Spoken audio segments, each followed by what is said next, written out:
Élan citoyen. Chers amis, bonjour. Je voudrais d'abord commencer par vous adresser mes profondes reconnaissances pour l'enthousiasme que ma dernière publication a suscité auprès de vous et l'intérêt que vous accordez à mon initiative Élan citoyen. Et ça me va droit au cœur. Je me rends compte que la communauté s'agrandit et je ferai l'effort d'être à la hauteur de vos attentes. Eh bien, dans la dernière publication, j'avais promis de revenir sur certaines subtilités de TOFA 2025. Et je voudrais déjà commencer par préciser que vraiment, je ne veux pas du tout me mettre dans la posture d'un expert du FA. Je ne le suis pas. Il y a déjà beaucoup de sachants du FA qui proposent des réponses appropriées à vos différentes préoccupations. Moi, je voudrais juste m'appuyer sur le FA pour lire à travers l'intelligence de notre histoire afin de dégager certaines subtilités. C'est ce que je fais. Et donc, si certains aspects du FA, je ne vais pas aller en profondeur. Je ne vais pas aller en profondeur. Je vais juste apprécier le FA dans son aspect élémentaire. Je vais aller à l'essentiel. Voilà. Donc, le TOFA 2025 nous a donné la combinaison Fouyekou.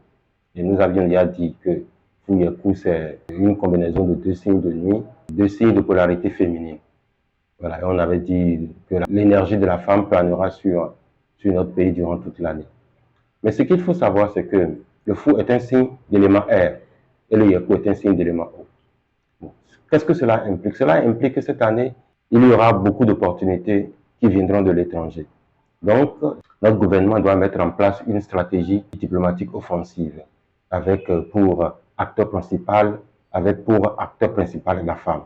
Donc, la femme doit être au centre du dispositif diplomatique afin de pouvoir nous attirer beaucoup d'opportunités. Ça, c'est par rapport à notre État.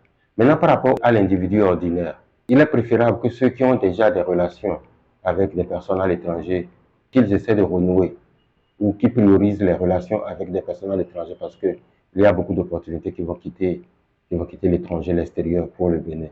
Donc, ceux qui vont établir une bonne connexion avec des personnes, des institutions, en fait, tous ceux qui sont à l'étranger, qui vont établir de bonnes connexions pourront avoir de bons retours. Maintenant, sur le plan politique, il y a atteint des turbulences. Des turbulences peuvent survenir dans la deuxième moitié du second semestre de l'année. Ces turbulences vont se faire avec la complicité d'une femme.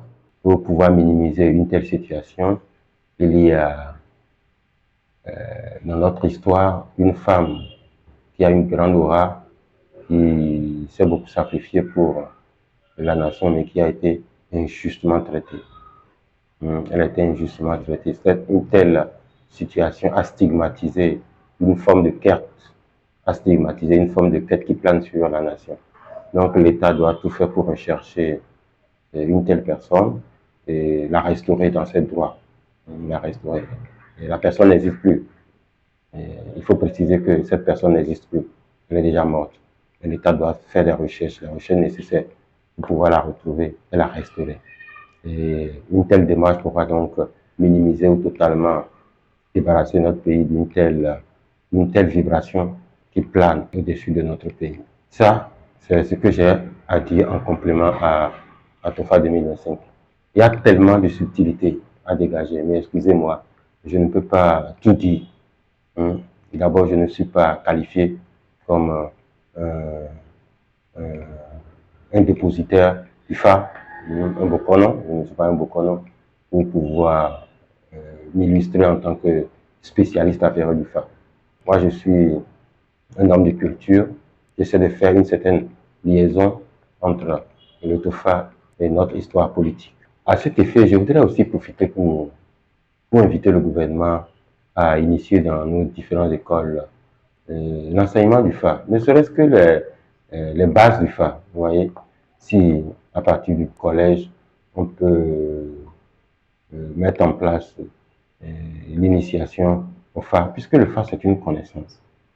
C'est une connaissance basée sur la vérité. Ouais. Et donc, si on peut déjà commencer à enseigner les fondamentaux du FA, ça va beaucoup aider. Ça va beaucoup aider, ça va régler beaucoup de problèmes.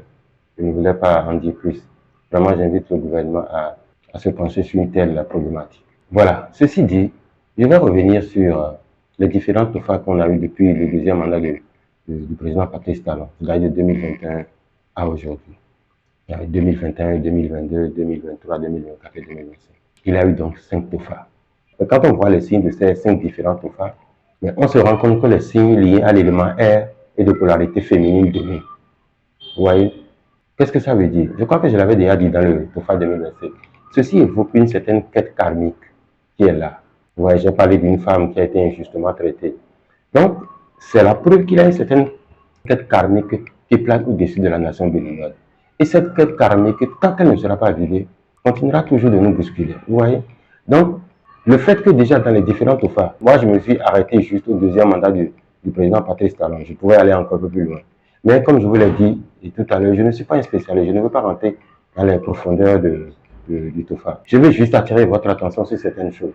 Donc, il y a une certaine quête karmique liée à la femme qui plane au-dessus de la nation béninoise. Et je vous assure, la présence ici de polarité féminine qui prédomine ces différents TOFA illustre ce que je suis en train de dire.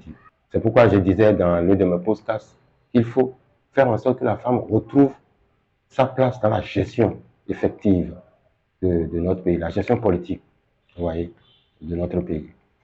Voilà. Et le fait qu'il y a prédominance de l'élément R nous invite au dialogue. Nous invite au dialogue. Donc, il faut comprendre que les différents TOFA de 2021 à 2025 nous indiquent qu'il y a un problème lié à la jante féminine qu'il faut régler. Et il faut le régler avant 2026.